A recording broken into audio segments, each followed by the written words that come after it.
नागपुर गांव में रानी चिड़िया अकेले एक छोटे से घर में रहा करती थी क्योंकि उसके माता पिता की मृत्यु हो गई थी। रानी चिड़िया के पास एक बगीचा था जिसमें ढेर सारे फलों वाले वृक्ष थे। वह बगीचा रानी चिड़िया को उसके माता पिता ने दिया था। रानी चिड़िया रोज सुबह फलों को तोड़ती और प्यारे प्यारे पंछियों को ले जाकर उसे बेच देती थी। मुझे तो बहुत तेज भूख लगी है, पहले मैं कुछ खा लेती हूँ। नाश्ता करने के बाद रानी चिड़िया फल बेचने निकलती है। अब मुझे चलना चाहिए वरना देर हो जाएगी। रानी चिड़िया फलों की टोकरी लेकर जंगल में उसे बेचने निकलती है। चील बहन, आज तो मैं बहुत ताजे ताजे फल लाई हूँ, तुम भी ले लो इसमें से कुछ। हाँ रानी, जंगल में सबसे ज्यादा स्वादिष्ट फल तुम्हारे पेड़ के ही होते हैं। चील रानी चिड़िया से कुछ फल खरीद लेती है।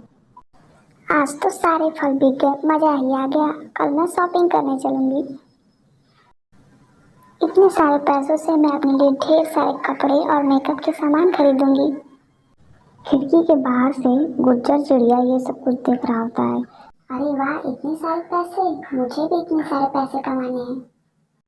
रानी, कल से तुम ये फल मुझे बेचोगी, वो भी आधे पैसे में। मैं नहीं दूंगी, मैं नहीं दूंगी।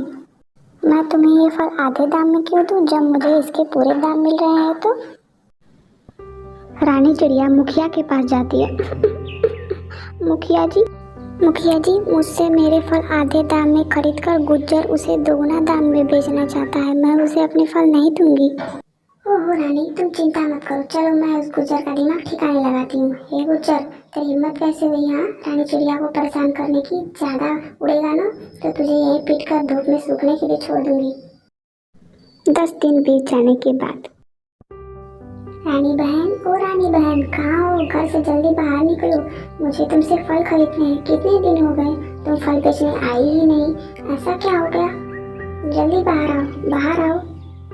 मुखिया जी, 10 दिन हो गए लेकिन रानी चिड़िया का कुछ अता पता नहीं है। मैं उसके घर भी गई थी और पूरे जंगल में भी देखा, वो कहीं नहीं मिली। अब आप ही कुछ कीजिए। प्रधान चिड़िया सभी चिड़ियों की सभा बुलाती है। कुछ मैं जानती हूँ, पक्का तुमने ही कुछ किया होगा। अगर रानी चिड़िया को ढूंढ कर तो 3 दिन के अंदर वापस नहीं लाया तो तुझे ही सजा दे दी जाएगी। मैंने कुछ नहीं किया।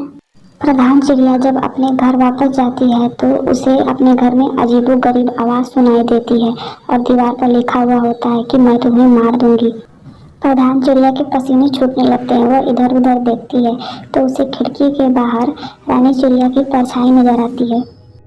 प्रधान चिड़िया घबरा जाती है और कहती है, अरे तू यहाँ कैसे आ गई? मैंने तो तू यहाँ कैसे आ गई?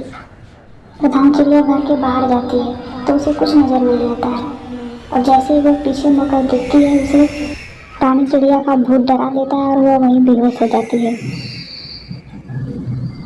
गुज्जर चिड़िया उसी समय अपने घर वापस जा रहा होता है और यह सब कुछ देखकर थोड़ी देर के लिए वहीं रुक जाता है। थोड़ी देर बाद प्रधान चिड़िया को होश आ जाता है। कौन हो तुम? मैं हूँ रानी चिड़िया। तुमने मुझे मारा था ना, अब मेरी बारी है। अरे ये सब कुछ मैं रिकॉर्ड कर लेता हूँ ताकि सबको दिखा सकूं। मुझे छोड़ दो, मुझे जाने दो। प्रधान चिड़िया वहाँ से भागने की कोशिश करती है लेकिन रानी चिड़िया उसे अपने जादू से पकड़ लेती है। और ये सारी चीजें गुज्जर चिड़िया अपने फोन में रिकॉर्ड करके चिड़ियों के झुंड के पास ले जाता है और उन्हें दिखा देता है।